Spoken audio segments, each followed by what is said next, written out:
Hello student, कैसे हो आप लोग? आई होप बहुत अच्छे होंगे। तो आज मेरा BS अग्रवाल 17.4 चैप्टर सोल्यूशन का 10th क्वेश्चन है। हमने पिछले लेक्चर में 1 से लेकर 9 क्वेश्चन देख चुके हैं। ओके, आज हम लोग जो हम लोग क्वेश्चन नंबर 10 जो देख रहे हैं वो BS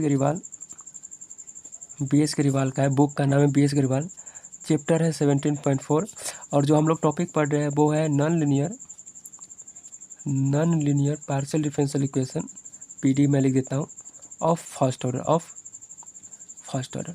हम लोग इस टॉपिक का क्वेश्चन आंसर कवर कर रहे हैं, वो भी BS अग्रवाल का चैप्टर नंबर 17.4। ओके, तो मैंने पिछले लेक्चर में 1 से 9 तक किए थे। आज हम लोग 10वां नंबर क्वेश्चन देखने वाले हैं।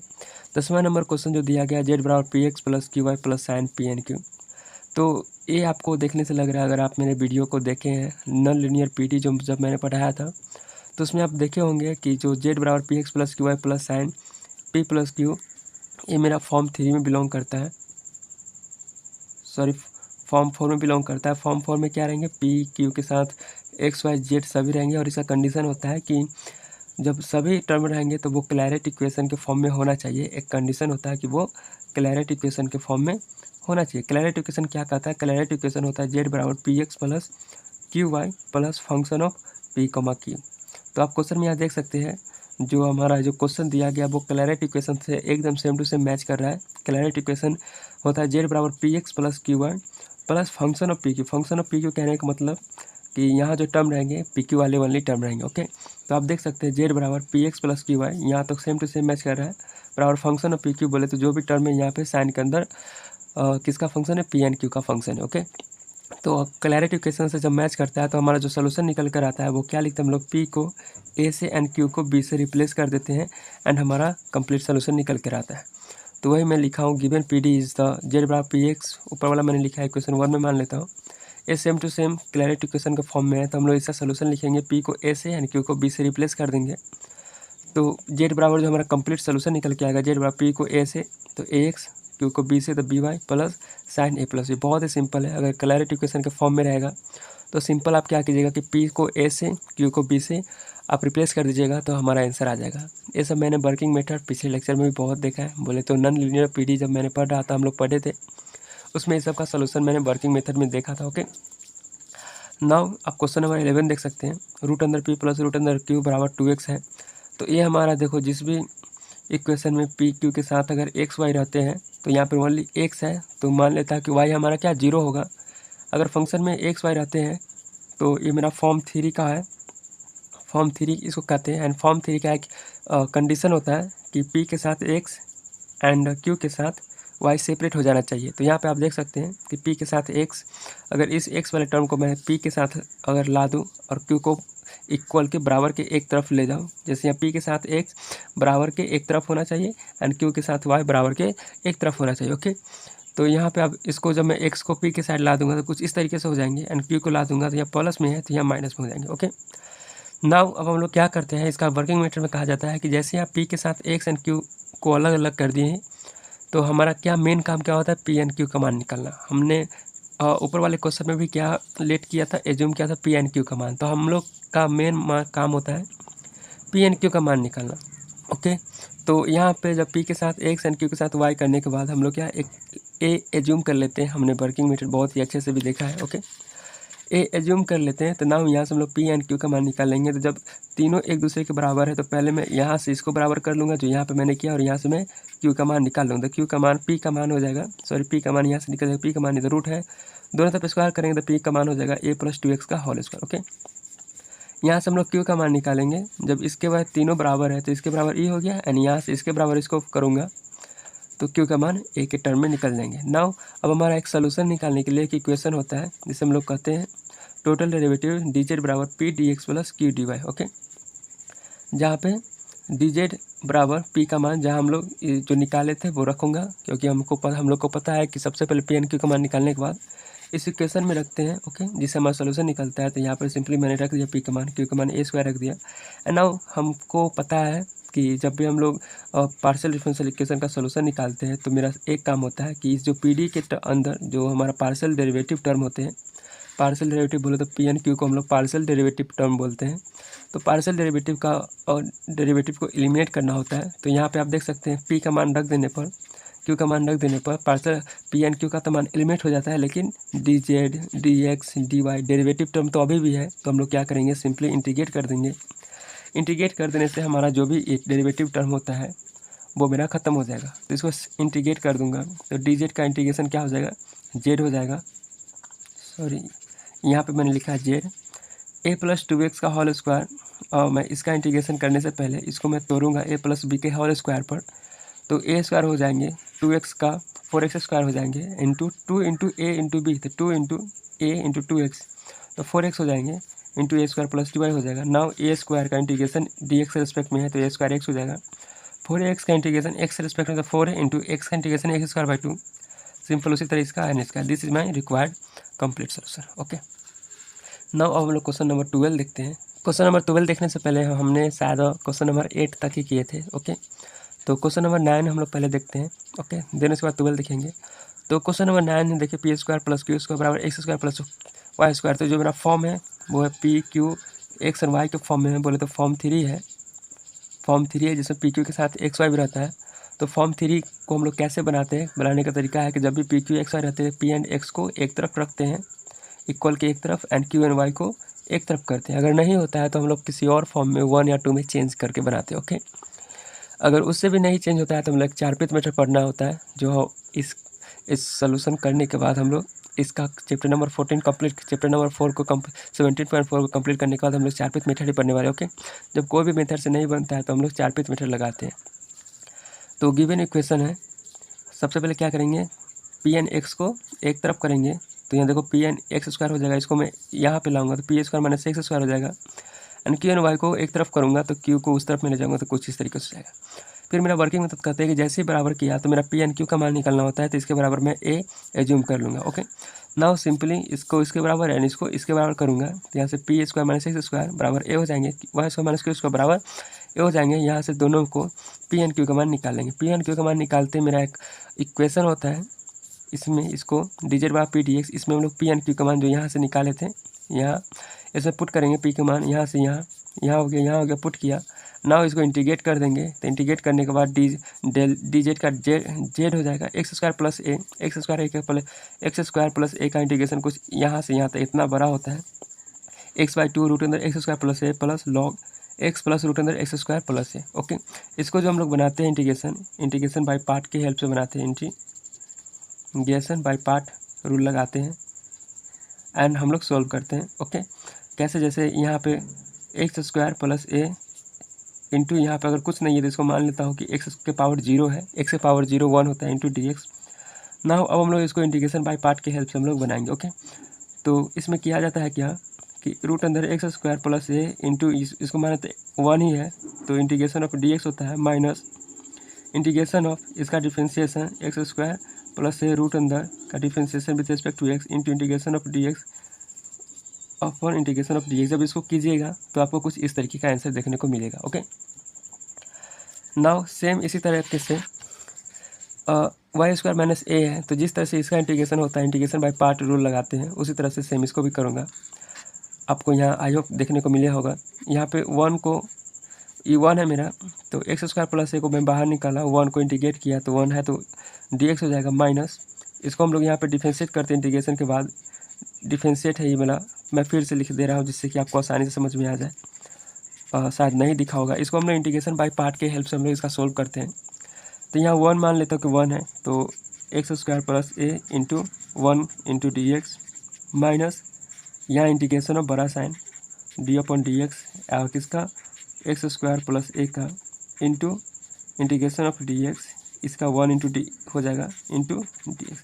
जब इसको आप सोल्व कीजिएगा x square plus A into इसको मैं आई बराबर मान लेता हूँ, आई बोलते इंटीग्रेशन, आई बराबर एक्स का इंटीग्रेशन एक्स हो जाएगा माइनस इसका integration 1/2 root X square plus A हो जाता है इंटू जैसे रूट अंदर एक्स का इंटीग्रेशन होता है सेम इसी तरह से करते हैं हम लोग। तो रूट अंदर एक्स का क्या होता है, एक्स का पावर 1/2 का डिफ्रेंशिएशन करना है, तो 1/2 इंटू एक्स का पावर, हाँ सही है, इंटू इसका हो जाएगा, फिर अंदर वाला करेंगे तो 2x हो जाएगा, फिर इसका इंटीग्रेशन x हो जाएगा।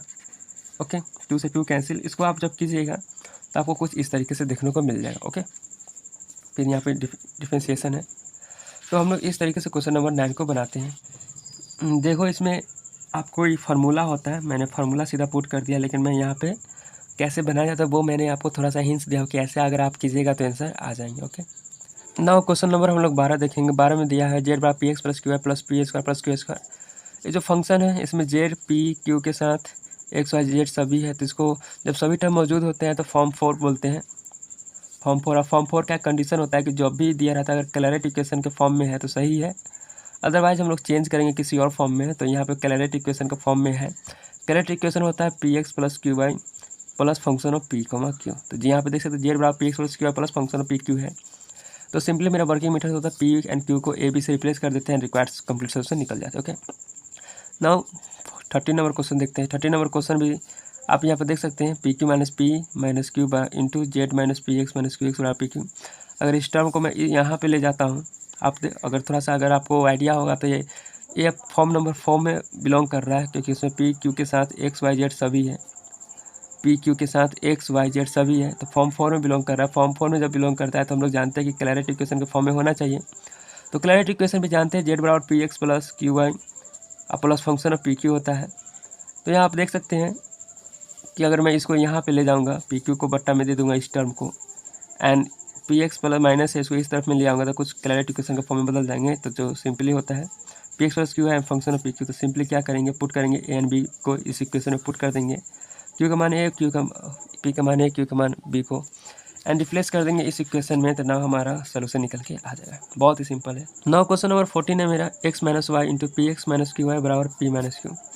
तो क्वेश्चन नंबर 14 में हमारा सभी टर्म में P Q and X and Y है। ओके, तो हमारा जब ये हमारा फॉर्म 3 में बिलोंग करता है, फॉर्म 3 में बोलता है कंडीशन होता है कि पी के साथ एक्स एंड क्यू के साथ वाई हमारा सेपरेट हो जाना चाहिए। ओके, तो यहाँ पर आप देख सकते हैं इस क्वेश्चन को कितना भी आप कीजिएगा सेपरेट नहीं होगा। पी के साथ एक्स एंड क्यू के साथ वाई कभी सेपरेट होने वाला नहीं है, क्योंकि यहाँ भी वाई के साथ मल्टीप्लिकेशन हो जाएगा, एक्स एंड वाई दोनों साथ ही रहेंगे, और यहाँ भी इससे करेंगे तो एक्स वाई दोनों साथ ही रहेंगे।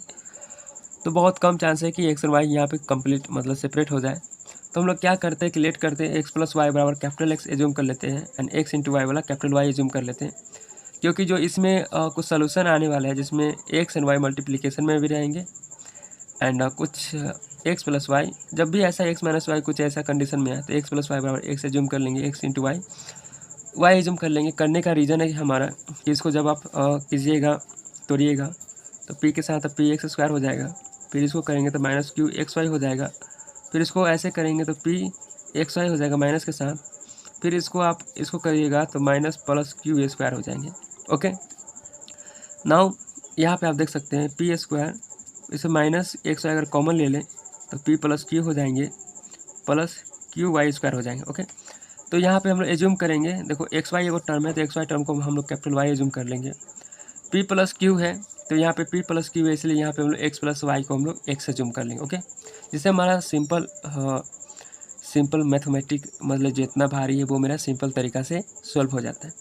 तो जैसे ही हम लोग एज्यूम कर लेंगे तो नाउ अब हम लोग जानते हैं कि जेड पी का मान होता है D Z upon D X होता है, small D Z small X, यहाँ capital X small X plus small Y बराबर कैपिटल एक्स। ओके, यहाँ कैपिटल वाई है। तो हम लोग जानते हैं कि जेड हमारा एक्स एंड वाई का भी फंक्शन दोनों का फंक्शन होता है, लेकिन यहाँ पे देख सकते हैं कि जेड को यहाँ से जाने से पहले जेड हम लोग जानते हैं कि एक्स एंड वाई का फंक्शन होता है, लेकिन हम लोग क्या किया एक्स और वाई को एज्यूम कर लिया एक बड़े अक्षर से कैपिटल एक्स से। तो अब क्या करेंगे कि जेड पहले अब कैपिटल एक्स से जाएगा फिर ऐसे जाएगा। ओके, कैपिटल एक्स से होते हुए यहाँ पे आएगा। तो नाउ अब हम लोग पी बराबर ऐसे लिखेंगे डेल जेड अपॉन पहले capital X into del X. Okay, plus Y भी टर्म है, एक्स तो है नहीं, वाई वाला भी टर्म है इसमें, लेकिन करना एक्स के रेस्पेक्ट में है तो वाई वाला टर्म है तो वाई वाला भी आप रखेंगे। तो कैसे हो जाएगा, अब एक्स देखो एक्स एंड वाई दोनों है, ई वाला वाई है, तो पहले capital X and small Y capital small Y and small X का फंक्शन था, अब Z capital Y and capital X का फंक्शन हो जाएगा, एंड फिर कैपिटल एक्स एंड वाई से फिर यहाँ पे आएगा। ओके, तो एक्स का इंटीग्रेशन हो गया डी एक्स, फिर सेम उसी तरह से वाई को करेंगे तो del Z upon del Y होगा into del Y into del X, क्योंकि हम लोग एक्स के रेस्पेक्ट में फाइनली कर रहे हैं क्योंकि पी का मान होता है del Z upon del X, तो हो जाएगा del Y upon del X, मैंने यही लिखा हूँ यहाँ पे। ओके, फिर उसी तरह से पी का मान हो गया del Z upon del X, into del X upon X. अब del Z upon del X मैं उसी तरह से लिखूंगा and del X upon X का मान मैं यहाँ से निकाल दूंगा।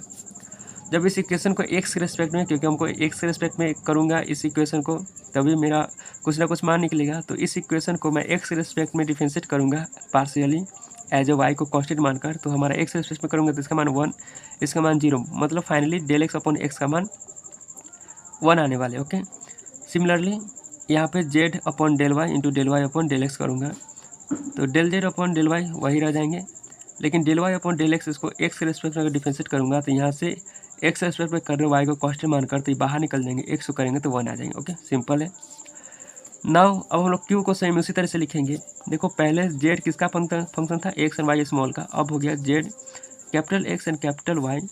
तब जाके, क्योंकि मैं एज्यूम किया हूँ कि स्मॉल एक्स बराबर small X plus small Y बराबर X capital X and small X into small Y बराबर कैपिटल वाई, मतलब एक्स के अंदर एक्स एंड वाई दोनों है एंड वाई के अंदर भी एक्स एंड वाई स्मॉल वाले दोनों है। इसलिए अब मेरा जेड है so small X and small Y के डायरेक्ट सीधा ना जाकर पहले हमारा capital X and capital Y के बीच जाएगा। ओके, एक्स एंड वाई के बीच में जाएगा।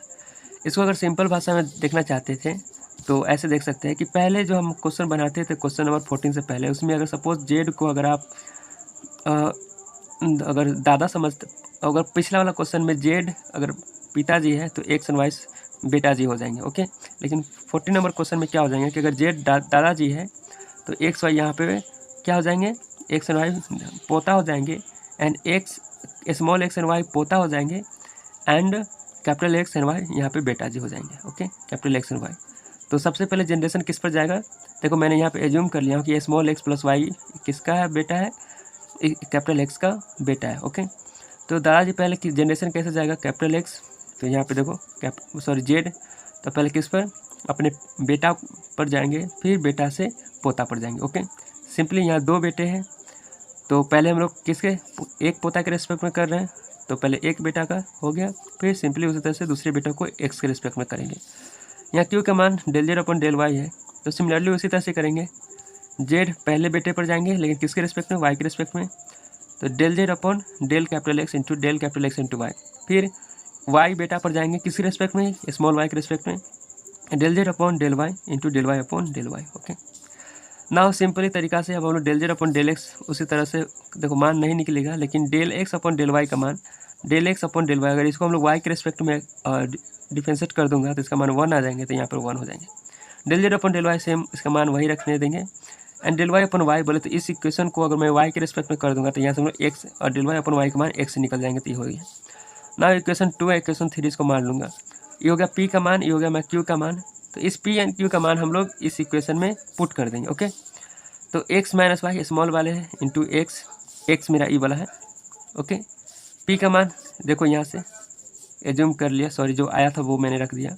सेम उसी तरीके से इस क्वेश्चन में वाई है, ये वाई है इंटू क्यू है, तो वाई यहाँ पे देखो इंटू क्यू का मान देखो यहाँ पे मैंने रख दिया। ओके, सेम फिर बराबर P and Q, P minus Q का होल स्क्वायर है तो पी माइनस क्यू का टोटल का होल स्क्वायर। ओके, जब आप इसको कैलकुलेट कीजिएगा, जब आप इसको सोल्व कीजिएगा